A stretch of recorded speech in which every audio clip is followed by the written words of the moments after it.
Oi gente, tudo bem? Sejam muito bem-vindos a mais um vídeo aqui do canal. Meu nome é André e você está assistindo ao canal André Soneca.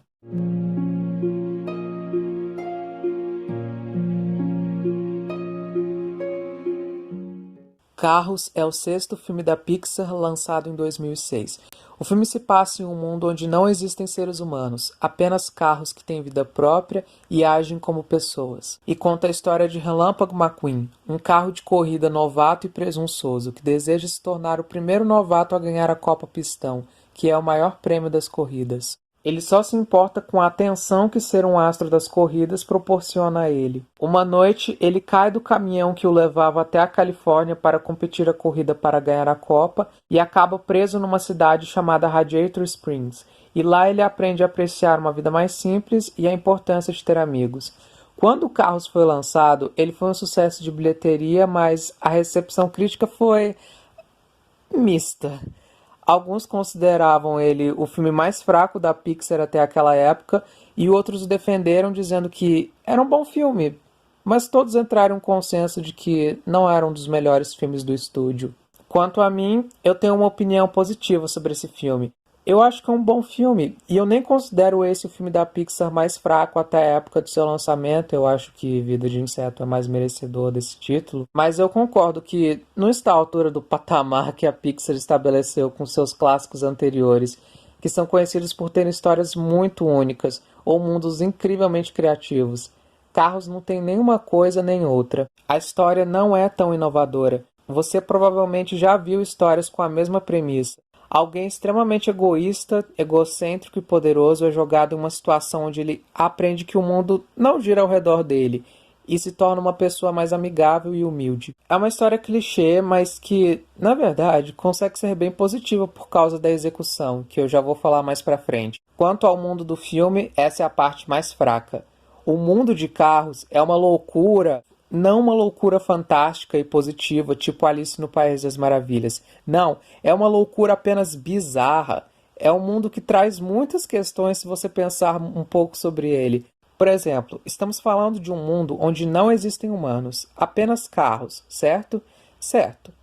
Mas de onde vêm os carros? Se não há humanos, como eles são construídos? E se eles são seres vivos, eles realmente são construídos ou eles procriam como pessoas? E como o planeta não está totalmente poluído quando todas as criaturas vivas vivem de gasolina e óleo? Há carros novos, carros antigos, então os carros envelhecem? Por acaso existem carrinhos de brinquedo que crescem e se tornam carros normais? Enfim, esse tipo de pergunta é levantada porque o filme não explora o mundo da história, e isso só me faz questionar por que o filme precisa ser ambientado em um mundo feito inteiramente por carros. Não há necessidade de usar uma ideia tão bizarra, porque se você for parar para pensar, se a história fosse contada com personagens humanos ao invés de carros, a história continuaria igual. Isso por si só torna o filme menos imaginativo do que os filmes anteriores da Pixar, porque lá o fato dos personagens serem peixes, ou monstros, ou brinquedos, era crucial para fazer a história funcionar. Vamos usar Toy Story, por exemplo. Naquele filme, o protagonista é o brinquedo favorito de seu dono, mas então surge um novo brinquedo que rouba a atenção da criança, causando inveja no protagonista. Essa é a ideia básica de Toy Story, uma história que só pode ser contada através de brinquedos, colocando os personagens em situações que giram em torno do fato deles serem brinquedos, enquanto que em Carros é apenas um mundo com carros agindo com humanos. Não é realmente muito criativo, porque é só um filme que troca seres humanos por carros. Mas, para ser justo, existe uma piada um pouco criativa no filme envolvendo McQueen indo até um pasto, mas ao invés de vacas temos tratores que trabalham em áreas rurais. Não é nada demais, mas é um pouquinho engraçado. E os outros aspectos do filme são bons. Olhe para a animação, por exemplo, é ótima, principalmente em nossos automóveis. O material metálico é muito bom. Há muitos reflexos nas janelas, nos espelhos. Eles são muito realistas. Quer dizer, com exceção dos olhos e da boca. Os designs dos personagens são uma ótima mistura do real com o cartunesco. Quase nada envelheceu mal. E os cenários são muito bons, principalmente a Rota 66. E como eu disse antes, a história é bastante clichê, mas ela é muito bem contada. Relâmpago McQueen, por exemplo, por mais que ele não seja o personagem mais original do mundo, ainda consegue ser um personagem interessante, ao invés de apenas um clichê genérico. Ele afirma que não precisa de ninguém e só se importa com aqueles que podem oferecer vantagens para ele no mundo da fama. Há uma cena no início do filme em que o empresário de Relâmpago diz que ele tem direito a convidar 20 amigos para sua próxima corrida. E Relâmpago nem tem ideia de quem convidar, porque embora a personalidade dele atraia muitos fãs, ela realmente afasta as pessoas do convívio dele.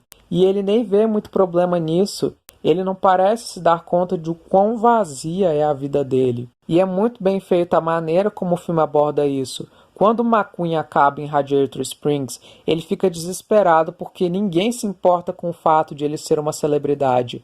Pela primeira vez, ele está em um ambiente em que ele não é inerentemente admirado. Ele é tratado como um indivíduo tão comum quanto qualquer outro morador daquela cidade. E lá ele muda a maneira de encarar a vida, passando a admirar aquelas pessoas e o modo como elas interagem e convivem modestamente. E essa mudança de perspectiva não acontece do nada. O filme dedica tempo para a mudança de Relâmpago acontecer gradualmente.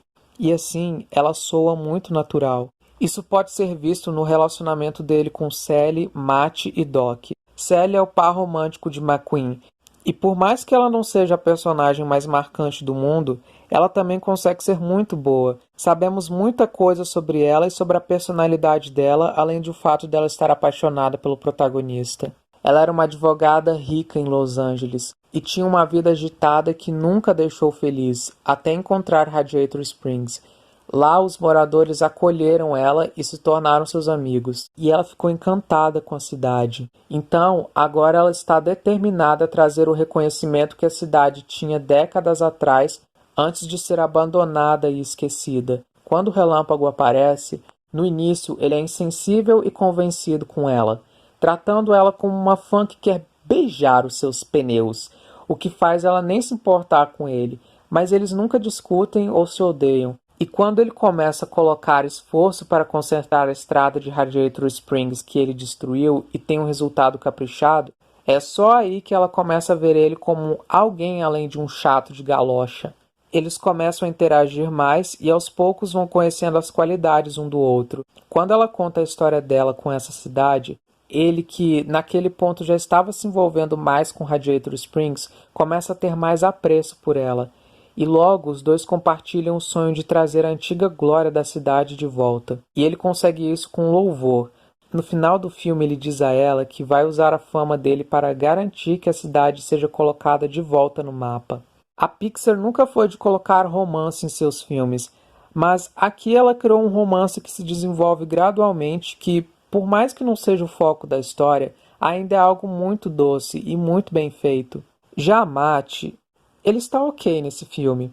Ele é o alívio cômico da história, inocente, companheiro, um estereótipo caipira, e ele tem alguns bons momentos, mesmo que não seja nada que vai me fazer gargalhar de tão engraçado. McQueen no início despreza carros com ferrugem e se comporta com Matt como se ele fosse o homem mais retardado do mundo, mesmo que Matt seja a primeira pessoa dali a gostar dele. Relâmpago vai tendo momentos descontraídos e às vezes bem estranhos com Matt e supera esse seu preconceito e passa a tratar Matt como um igual. Ele percebe que é apenas o mínimo que ele deveria fazer e se sente muito bem com a possibilidade de ter um amigo, mesmo que seja o amigo mais improvável possível. E por isso eu acho que Matt cumpre bem o seu papel na jornada de Relâmpago. Embora eu acho que não deveríamos ter um filme inteiro dedicado a ele, mas isso é assunto para outro vídeo. E além disso, temos Doc, que é talvez o melhor personagem do filme. Ele era um carro de corrida nos anos 50 e era tão talentoso a ponto de ganhar 3 Copas Pistão. Mas ele sofreu um acidente que prejudicou muito ele. Quando ele tentou voltar ao mundo das corridas após ser consertado, ele foi dispensado, praticamente chutado da própria carreira em prol de carros novatos. Essa humilhação acabou com ele. Ele não queria parar de correr, mas ninguém mais ligava para ele ou respeitava ele. Aí ele passou a repudiar esse mundo das corridas. Em Radiator Springs, ele se tornou um juiz amargo, rejeitando seu passado. e com o consolo de que agora ele vive em um lugar onde ninguém é superficial e desrespeitoso com os outros, ao contrário dos carros com quem ele convivia quando era corredor. E é por isso que ele não suporta Relâmpago. Relâmpago representa tudo que magoou ele no passado. Doc é um lembrete de como pessoas como Relâmpago tratam os outros. Egoístas fúteis que não se importam com nada além da fama. Ele é uma vítima desse tratamento. Ele desconta esse desgosto em cima de McQueen, se divertindo em ver ele sendo forçado a consertar a estrada. E, na verdade, uma boa parte do amadurecimento de Relâmpago acontece por causa de Doc. A cena em que ele descobre o passado de Doc é quando ele percebe como sua percepção das coisas e seu modo de tratar os outros é negativo. Ele absolve os conselhos e habilidades que Doc lhe ensinou no clímax, aprendendo a fazer uma curva excelente durante a corrida e fechando seu arco de personagem desistindo da Copa Pistão para ajudar um competidor que sofreu um acidente nos últimos minutos. Ele fez por ele o que ninguém fez por Doc, provando finalmente que ele cresceu como pessoa, ou, no caso, como carro. Ele se desenvolve tanto a ponto de rejeitar a única coisa que ele valorizava no início da história. Isso é a verdadeira vitória dele. Carros não é realmente um dos melhores filmes da Pixar. Tem uma construção de um mundo desnecessariamente insana, e eu acho que não precisava ter quase 2 horas de duração, com o ritmo da história às vezes sendo lento demais. Mas do jeito que está, ainda é um bom filme. A história pode ser uma história clichê, mas é muito bem executada. E percebe-se que muito coração foi colocado nela, e não é de forma alguma uma obra vazia, como seus detratores fazem parecer. Tem suas falhas, mas há muito que gostar aqui. E é isso, gente. Esse foi o meu vídeo sobre carros. Se você gostou desse vídeo, deixa o seu like, compartilha esse vídeo com seus amigos, com sua família, se inscreva no canal. Caso você queira conferir o meu Instagram, ele vai estar aparecendo aqui na tela final para vocês verem. E é isso, gente. Um beijo e até o próximo vídeo.